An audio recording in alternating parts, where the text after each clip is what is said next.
Hasta hace algunos meses el concepto de pandemia significaba para nosotros solo una referencia a un contexto sanitario de peligro, una enfermedad con gran potencial expansivo. Desde hace un poco más de 100 días nos hemos visto expuestos a las consecuencias que implica vivirla, que implica nuestras rutinas y cómo éstas se alteran profundamente. Desde hace más de 100 días nosotros, junto al resto de la comunidad mundial, hemos visto afectado toda la forma habitual en que vivimos y convivimos. Desde la forma en que trabajamos, la forma en que vamos al supermercado, la forma en que nos relacionamos con otros, las precauciones que tomamos y en algunos casos incluso la forma en que proyectamos el futuro.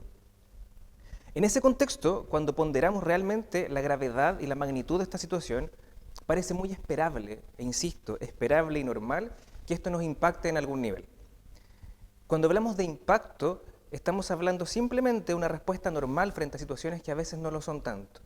Es tan normal como que me golpee y me duela. En ese sentido, el contexto emocional, que muchas veces nosotros evitamos o negamos, del que a veces somos un tanto analfabetos, también se ve afectado. Ahí aparecen algunas emociones que, si bien son muy normales, a veces resultan incómodas, por eso las evitamos.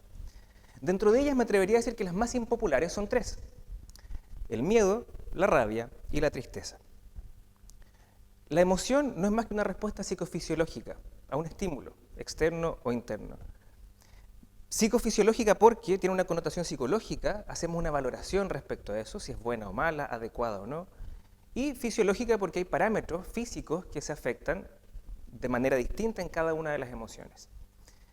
Visto de ese modo, entonces, vemos que la emoción tiene un sentido muchas veces adaptativo y funcional. ¿Para qué nos sirve, por ejemplo, el miedo? Para evaluar que probablemente algo que es importante para mí está en riesgo o está en amenaza. Y desde ahí me invita a cuidarlo. Qué bueno que tuvimos miedo, ¿cierto? Históricamente, porque eso nos permitió protegernos de los depredadores.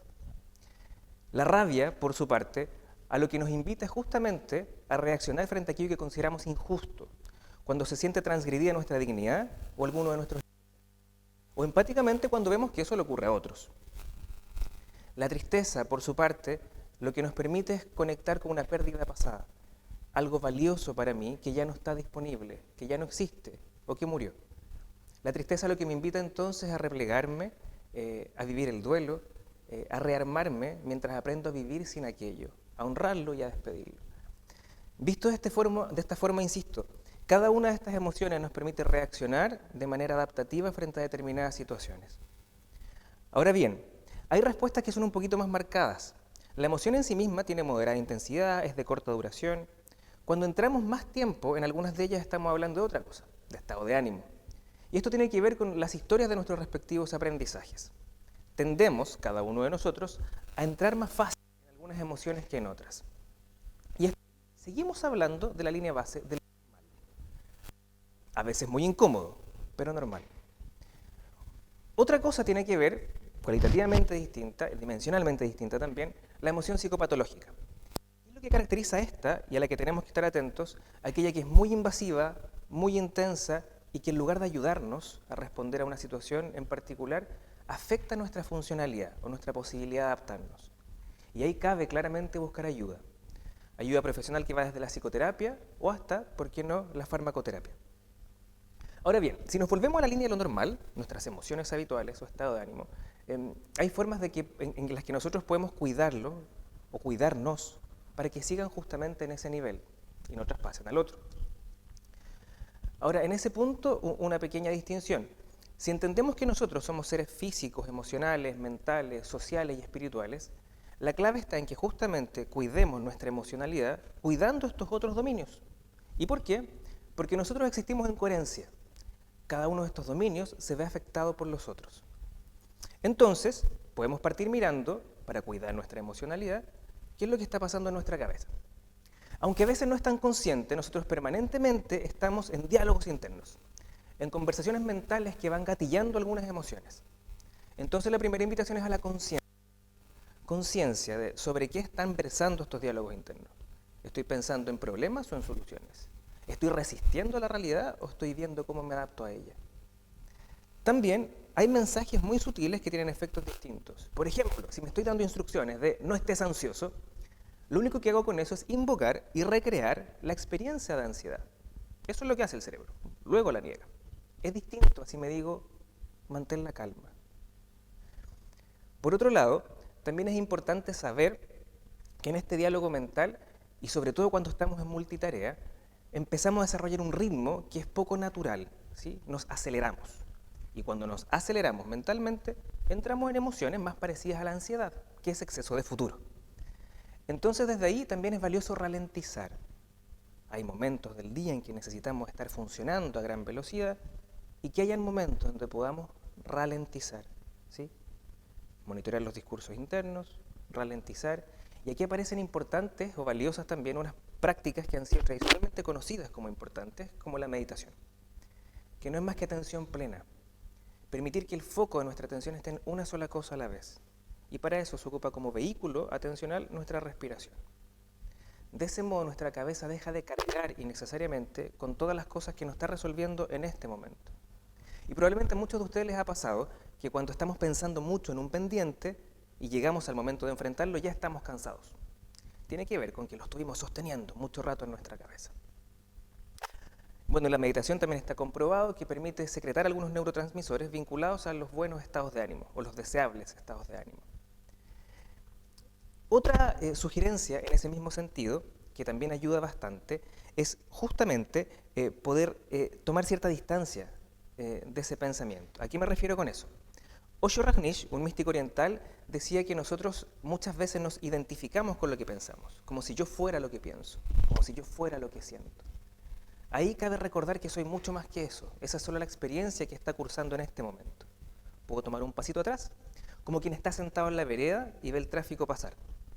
De esa forma, al no identificarme con ello, dejo de alimentarlo. Y naturalmente, cuando dejo de alimentar algo, se debilita. Hay una imagen que me gusta mucho y que a veces ayuda en este sentido, que es la del vaso de agua. Imaginen por un momento un vaso de agua fría a la que le echamos azúcar y la revolvemos. Cuando dejamos de revolverla, nos damos cuenta cómo se comportan los gránulos de azúcar. Algunos de ellos, los que están en la periferia, van a girar rápida y vertiginosamente. Mientras que otros, los que están al centro, solo van a vibrar. Entonces la idea, básicamente, cuando monitoreamos nuestros pensamientos es encontrar un lugar de centro. Un centro donde no nos movamos tanto. Recordar quizá que estoy decidiendo cada uno de estos comportamientos que me molestan, porque no quiero los costos de no hacerlo. Pensar en una sola cosa a la vez. Dar espacio para ralentizar. Todo esto tiene que ver con encontrar un centro. Hasta ahí con la cabeza. También podemos ayudarnos emocionalmente desde la corporalidad. Cuando tenemos la conciencia puesta en nuestro cuerpo, nos vamos dando cuenta que entramos siempre en distintas disposiciones. Si mi cuerpo se inclina hacia adelante, se tensiona, se endurece mi rostro, lo más probable es que tenga más a la mano la emoción de la rabia. Y si no es esa la que quiero entrar, puedo interrumpir este cuerpo, cambiar su disposición y por lo tanto ya no es capaz de sostener esa emoción y entra más fácilmente en otra.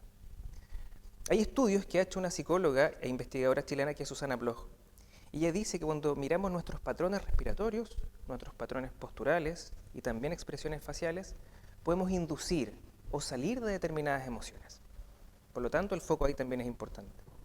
Si hablamos del cuerpo, están también estas sugerencias que tradicionalmente hemos escuchado. Cuidar nuestra nutrición, alimentarnos balanceada y sanamente, evitar los activantes si es la ansiedad lo que queremos evitar, hacer ejercicio que también ayuda a secretar algunas hormonas y neurotransmisores favorables para el buen estado del ánimo. Y también a nivel de cuerpo es súper importante que nosotros tengamos la conciencia de que este cuerpo incide directamente en nuestro estado emocional. Por otro lado, también es importante que nosotros consideremos valorar que nuestra emoción no solo afecta a la cabeza y el cuerpo, también nuestras rutinas, cómo nos relacionamos con el contexto exterior. Es decir, en la medida que ordenemos y demos horarios a todas aquellas actividades que son vitales para nosotros, también estamos cuidando la forma en que nos sentimos. Que en esta rutina diaria no solo hay espacio para trabajar, también para el descanso, también para el ocio, para conectarnos con experiencias de placer, también para decidir cuánta noticia vamos a consumir. Muchas noticias están pensadas más para capturar audiencia que para informar, por lo tanto puedo decidir de antemano a cuánta noticia me voy a exponer. Y dentro de estas rutinas es especialmente importante el contacto humano. Estamos vetados de los abrazos, entonces es importante que tengamos cada día contacto con amigos y con familiares, de modo que nos sintamos menos solos y hay espacio simplemente para estar y acompañarnos, sin necesidad de encubrir lo que estamos sintiendo, sin necesidad de solucionarle el tema a nadie, pero la simpleza, y así de simple también poderoso, acto de acompañarnos. Finalmente, es importante también considerar aspectos de trascendencia, todo aquello que no es visible, que no es evidente. Y ahí se me ocurren tres. Uno de ellos es conectar con un propósito. ¿Para qué quiero que sirva esta experiencia? ¿Qué sentido le quiero conceder? ¿Para qué quiero que nos sirva como humanidad? ¿Cómo me transformo yo en el cambio que deseo?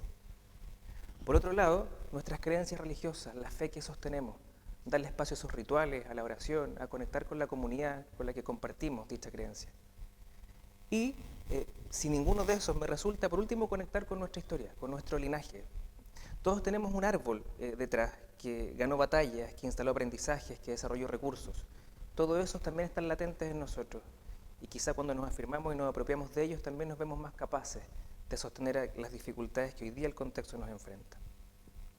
Para finalizar, lo invito simplemente a recordar que no estamos solos, que hay experiencias normales, aunque incómodas, y que hoy más que nunca se hace evidente a partir de esta enfermedad lo interconectados que estamos, lo interdependientes que somos.